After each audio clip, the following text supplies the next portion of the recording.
আল্লামা ইকবালের জীবনের শেষ দশকটি ছিল নিরন্তর সফরের। প্রাচ্য থেকে পশ্চিমে তিনি ছুটে বেরিয়েছেন এক অস্থির ব্যাকুলতা নিয়ে। অনেক দেশ, অনেক শহর, কিন্তু তাঁর হৃদয়ে দুটি শহরে যাওয়ার তীব্র তৃষ্ণা ছিল।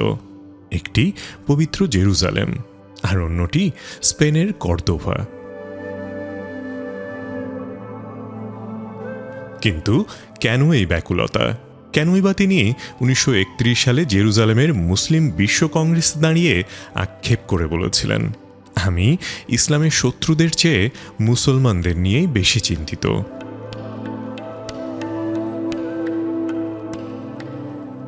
কেন তিনি প্রশ্ন তুলেছিলেন, আজকের মুসলমানরা কি এমন অবস্থায় আছে যা নিয়ে মহানবী সাল্লাল্লাহু আলাইহি ওয়াসাল্লাম গর্ব করতে পারেন? এই সফরের শুরুতে লন্ডনের এক গোলটেবিল বৈঠকে তার দেখা হয় অনেকটা নির্বাসিত জীবনে থাকা মোহাম্মদ আলী জিন্নার সাথে। ইকবাল জিন্নাকে সোজাসুজি অনুরোধ করেন, ফিরে আসুন, ভারতের মুসলমানদের হাল ধরুন। মূলত ইকবালের সেই অনুরোধেই জিন্না ফিরেছিলেন। সেদিন যদি জিন্না না ফিরতেন, তাহলে আজকে দক্ষিণ এশিয়ার মানচিত্রটা হয়তো অন্যরকম হতো।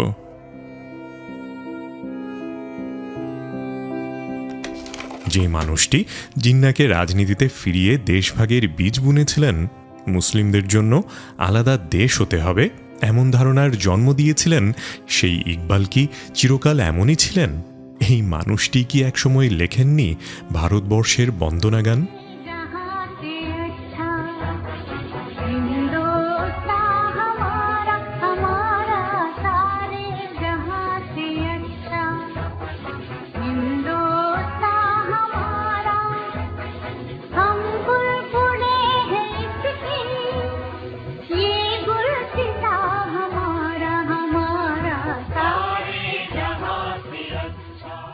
গানটি নিশ্চয়ই শুনেছেন।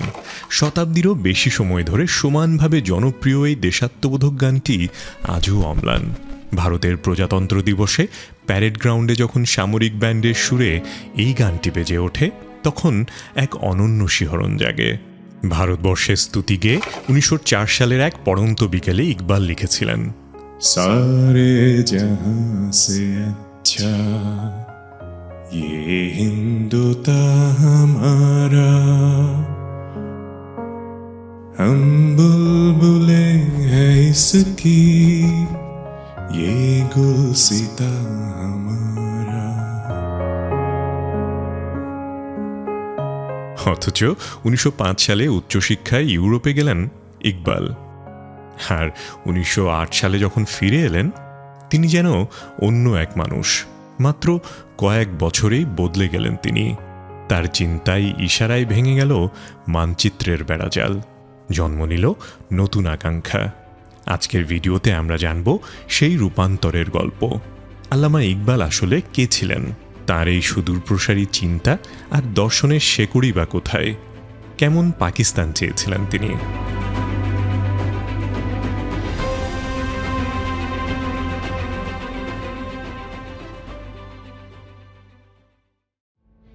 দিনটি ছিল 19 ডিসেম্বর 1930 সাল।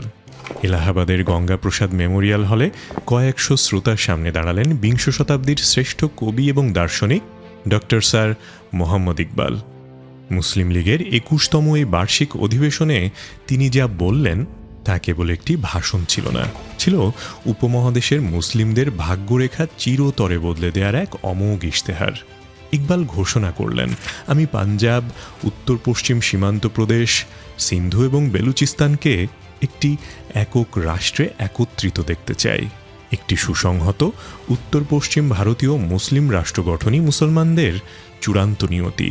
যে লড়াকু কবি কলমের আঁচড়ে উপনিবেশিক শক্তির ভিত নাড়িয়ে দিয়েছিলেন, সেই কবি সেদিন বপন করেছিলেন পাকিস্তান নামক বৃক্ষের প্রথম চারাটি। জিন্না যে রাষ্ট্রকে পরে দৈহিক আকার দিয়েছিলেন। ইকবালের দার্শনিক এবং রাজনৈতিক চেতনার ভিত্তি তৈরি হয়েছিল তার শৈশবে। 1877 সালের 9 ফেব্রুয়ারি সিয়ালকোটের এক কাশ্মীরি পরিবারে তার জন্ম। তার পূর্বপুরুষরা ছিলেন কাশ্মীরি ব্রাহ্মণ, যারা পরে ইসলাম গ্রহণ করে সিয়ালকোটে থিতু হন। পিতা শেখ নূর মোহাম্মদ আর মাতা ইমাম বিবির ধর্মপ্রাণ জীবন ইকবালের মনস্তত্ত্ব গড়ে দিয়েছিল। ইসলামের প্রাথমিক শিক্ষা অর্জনের পর মাওলানা পীর হাসানের পরামর্শে তিনি ভর্তি হন স্কচ মিশন হাই স্কুলে। এরপর লাহোর সরকারি কলেজ হয়ে যাত্রা শুরু হয় ইউরোপে। 1908 সাল মিউনিক বিশ্ববিদ্যালয় থেকে পিএইচডি আর লন্ডন থেকে ব্যারিস্টারি ডিগ্রি নিয়ে যখন আল্লামা ইকবাল দেশে ফিরলেন, তখন তার সামনে শিক্ষকতার অসংখ্য লোভনীয় প্রস্তাব। কিন্তু তিনি বেছে নিলেন ওকালতি। কেন জানেন? ইকবাল কখনোই কারো দয়ায় বাঁচতে চাননি, কিংবা কোনো ব্যবস্থার গোলাম হতে রাজি ছিলেন না। অথচ সেই সময় তার আর্থিক অবস্থা মোটেও ভালো ছিল না। নিজের পরিবারের পাশাপাশি বড় ভাইয়ের পুরো সংসারের দায়িত্বও ছিল তার কাঁধে। এমন কঠিন সময়ে তাকে মাসিক ভাতার প্রস্তাব দেওয়া হয়েছিল, কিন্তু তিনি তা বিনম্রভাবে প্রত্যাখ্যান করেন। তার কাছে এই সাহায্য নেওয়া ছিল আত্মমর্যাদার পরিপন্থী। তবে মেধা আর সততা দিয়ে খুব অল্প সময়ে তিনি একজন দক্ষ আইনজীবী হিসেবে নিজেকে প্রতিষ্ঠিত করেন। তার আয় বাড়তে থাকে এবং 1917 সাল নাগাদ তিনি নিয়মিত করদাতার তালিকায় নাম লেখান। কিন্তু ইকবালের উপার্জনের দর্শন ছিল ভিন্ন। তিনি কেবল ততটুকুই রোজগার করতেন যা একটি স্বাচ্ছন্দ্যময় জীবনের জন্য যথেষ্ট ছিল। মিথ্যা তথ্যের ওপর ভিত্তি করে গড়ে ওঠা কোনো মামলা তিনি কখনোই হাতে নিতেন না। পেশাগত জীবনের বাইরে ইকবালের আসল জগৎ ছিল চিন্তা ও কবিতার। 1908 সালে ইরানের রুশ আক্রমণ আর অটোমান সাম্রাজ্যের দুর্বলতা তার কবি হৃদয়কে ছিন্ন ভিন্ন করে দিয়েছিল। মুসলিম বিশ্বের স্থবিরতা দেখে তিনি নিজেকে মুসলিম জাগরণের কাজে উৎসর্গ করার ঘোষণা দেন। তার এই যাতনা থেকেই জন্ম নিয়েছিল সিকওয়া এবং পরে জওয়াবি সিকওয়া।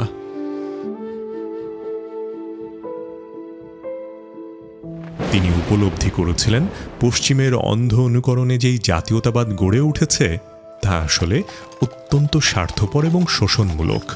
পশ্চিমের সভ্যতা উচ্চ নৈতিকতার উপর নয়, বরং অর্থের উপর দাঁড়িয়ে আছে। উপমহাদেশের রাজনীতির প্রতিটি বাঁক ইকবালকে গভীরভাবে প্রভাবিত করেছিল। 1911 সালে যখন বঙ্গভঙ্গ রদ করা হলো, তখন ইকবাল সহ ভারতের মুসলিম সমাজ প্রচণ্ড আঘাত পায়। সরকার রাজধানী বাংলা থেকে দিল্লিতে সরিয়ে নিয়েছে এবং বাঙালিদের মর্যাদা শূন্যে নামিয়ে দিয়েছে। অথচ বাঙালিরা ভাবল তারাই জয়ী হয়েছে। ইকবাল তাই আক্ষেপ করে লিখেছিলেন, বাংলার হৃদয়ের ক্ষত অবশেষে শুকিয়ে গেছে। রাজমুকুট আজ কলকাতা থেকে দিল্লিতে চলে এসেছে। যা আগে কাফের এবং মুসলিমের পার্থক্য ছিল, তা আজ এক হয়ে গেছে। বাবু তার জুতো ফিরে পেল, কিন্তু পাগড়িটা ছিনিয়ে নেওয়া হলো।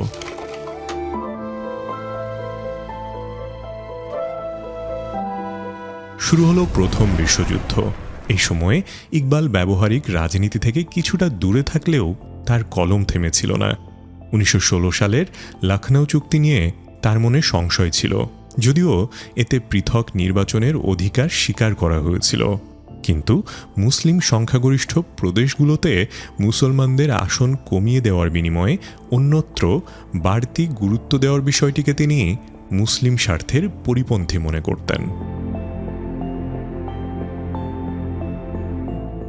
1919 সাল ছিল ভারতের ইতিহাসের এক কালবেলা।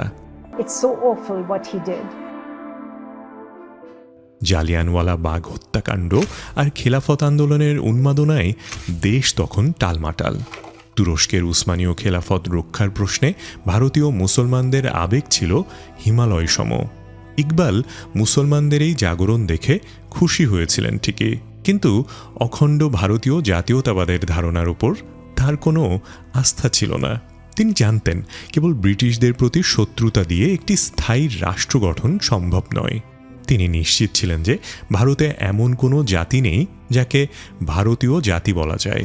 ইতিমধ্যেই ভারতের সাম্প্রদায়িক দাঙ্গা ভয়াবহ আকার ধারণ করেছে। হিন্দু ও মুসলমানদের মধ্যে সন্ধি স্থাপনের সব চেষ্টাই ব্যর্থ হচ্ছিল। ইকবাল সব সময় অনুভব করতেন যে শান্তির আড়ালে প্রতিটি পক্ষ আসলে নিজেদের সাম্প্রদায়িক স্বার্থই হাসিল করতে চাইছে। এতদিন তিনি রাজনৈতিক পরিবেশ নিখুঁতভাবে পর্যবেক্ষণ করলেও প্রত্যক্ষ রাজনীতিতে নাম লেখাননি। 1929 সালে পাঞ্জাব আইনসভার সদস্য হওয়ার মাধ্যমে আল্লামা ইকবাল সক্রিয় রাজনীতিতে জড়িয়ে পড়লেন। তখন নেহেরু রিপোর্ট নিয়ে পুরো দেশ উত্তাল। কংগ্রেস ও হিন্দু মহাসভা মুসলমানদের পৃথক মর্যাদাকে কোনো গুরুত্বই দিচ্ছিল না। এই অস্থির সময়েই ইকবালের উদ্যোগে অল পার্টিজ মুসলিম কনফারেন্স অনুষ্ঠিত হয় এবং পরবর্তীতে জিন্না তার ঐতিহাসিক 14 দফা পেশ করেন। এলাহাবাদ অধিবেশনে ইকবাল যেই ডাক দিয়েছিলেন তা ছিল বছরের পর বছর জমে থাকা সেই রাজনৈতিক তিক্ততার চূড়ান্ত ফসল। তিনি চেয়েছিলেন মুসলমানদের পুনরায় ইসলামী মূল্যবোধ এবং নৈতিকতার সাথে পরিচয় করিয়ে দিতে। তার চিন্তা কেবল ভারতের মানচিত্রেই সীমাবদ্ধ ছিল না, বরং প্রাচ্যের সমস্ত শোষিত জাতির ভাগ্য নিয়েই তার গভীর উদ্বেগ ছিল। তিনি স্যার সৈয়দ আহমদ আলী খানের দেখানো পথে আরও এগিয়ে যেতে চাইলেন, কারণ তৎকালীন রাজনীতির ভিতরে তিনি এক ধরনের বর্জনের সুর খুঁজে পেয়েছিলেন। এইসব কারণেই ইকবাল বুঝতে পেরেছিলেন ব্রিটিশ ভারতে স্থবির মুসলমানদের জাগরণের জন্য আলাদা একটি চিন্তা এবং কার্যক্রম দরকার, যা ভৌগোলিক বিচ্ছিন্নতা ছাড়া সম্ভব না। তবে পাকিস্তান নামে আজ যেই দেশটাকে আমরা দেখি, ইকবাল কি ঠিক এই দেশটিকেই কল্পনা করেছিলেন?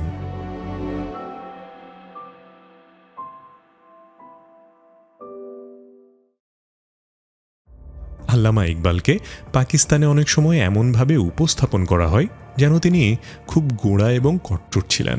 ধর্মীয় নেতারা নিজেদের রাজনৈতিক স্বার্থে তার কথাগুলোকে ব্যবহার করেন। সত্যি বলতে বাংলাদেশের নজরুলের যে অবস্থা, পাকিস্তানে ইকবালের অবস্থা অনেকটা একই রকম। এমনকি পাকিস্তানের ধর্মীয় নেতারা ইকবালকেও কাফের ঘোষণা করেছিলেন। 1924 সালে ইস্তেহাদ বিষয়ে প্রবন্ধ পড়ার পর উলামারা তার ওপর ক্ষুব্ধ হন এবং তার বিরুদ্ধে ইসলাম ত্যাগের ফতোয়া পর্যন্ত দেয়া হয়েছিল। বর্তমান পাকিস্তান ইকবালের সেই স্বপ্নের বদলে এক দুঃস্বপ্নে পরিণত হয়েছে। পাকিস্তান সেই পথে চলেছে যা এর প্রতিষ্ঠাতারা কখনো কল্পনাও করেননি। ইকবাল এবং আলী জিন্নাহ এক প্রগতিশীল পাকিস্তানের স্বপ্ন দেখেছিলেন, যা হবে সকল নাগরিকের দেশ। আলজেরীয় দার্শনিক লাহোরিয়াদ্দি তার একটি প্রবন্ধে লিখেছিলেন, একটি জাতির জন্ম নেওয়া এবং জাতি গঠন করা দুটি সম্পূর্ণ ভিন্ন বিষয়। 1947 সালে পাকিস্তানের জন্ম হলেও জাতি গঠনের জন্য যেই সচেতন এবং সম্মিলিত প্রচেষ্টার প্রয়োজন ছিল, পাকিস্তান সেই পথে আগায়নি।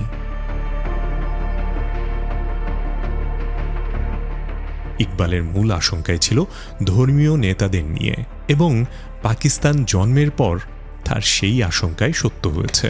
ধর্মীয় স্কলাররা সমাজকে ঐক্য এবং সহনশীলতার দিকে পরিচালিত করার পরিবর্তে অনেকেই সাম্প্রদায়িক পার্থক্যকে আরও বাড়িয়ে দিয়েছেন।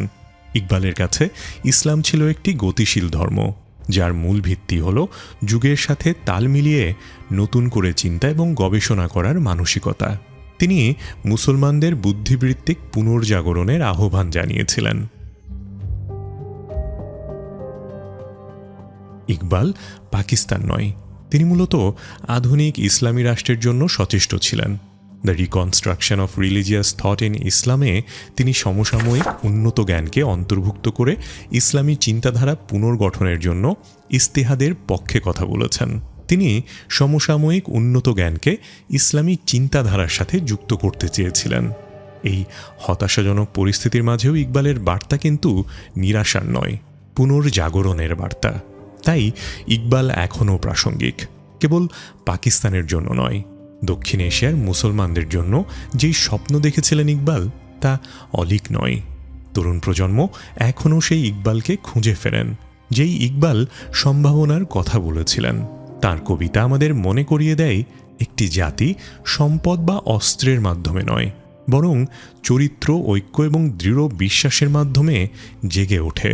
তিনি লিখেছিলেন, খুদি কো কর বুলন্দ ইতনা, অর্থাৎ নিজের খুদি বা আত্মাকে এমন উচ্চতায় নিয়ে যাও যেন তোমার ভাগ্য লেখার আগে খোদ সৃষ্টিকর্তা স্বয়ং তোমাকেই জিজ্ঞেস করেন, বলো তোমার ইচ্ছা কি।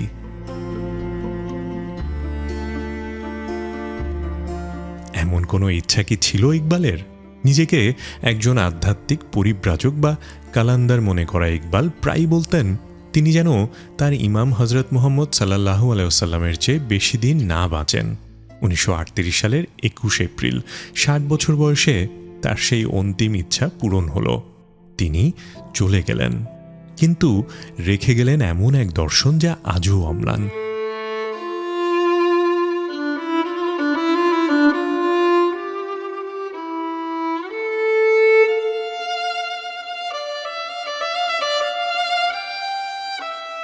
যা এখন আর কোনো সীমানায় আটকে নেই। তার প্রভাব কেবল দক্ষিণ এশিয়াতেই সীমাবদ্ধ নয়, বরং তা ছড়িয়ে পড়েছে সুদূর পারস্য থেকে আরব পর্যন্ত। ইরানের নবজাগরণে আলী শরীয়তি থেকে শুরু করে আয়াতুল্লাহ খামেনির চিন্তায় ইকবালের প্রভাব সুস্পষ্ট। আধুনিক তুরস্ক থেকে দামেস্ক, বাগদাদ থেকে মদিনা, জাকার্তা থেকে দিল্লি, ঢাকা কিংবা কাবুল, মুসলিম বিশ্বে ইকবালের মতো এমন প্রভাব বিস্তারকারী চিন্তক এবং লেখক আর কে আছে? আপনার কি মত আমাদের কমেন্টে জানান। ভিডিওটি ভালো লাগলে শেয়ার করুন তাদের সাথে, যারা নতুন করে ভাবতে চায়।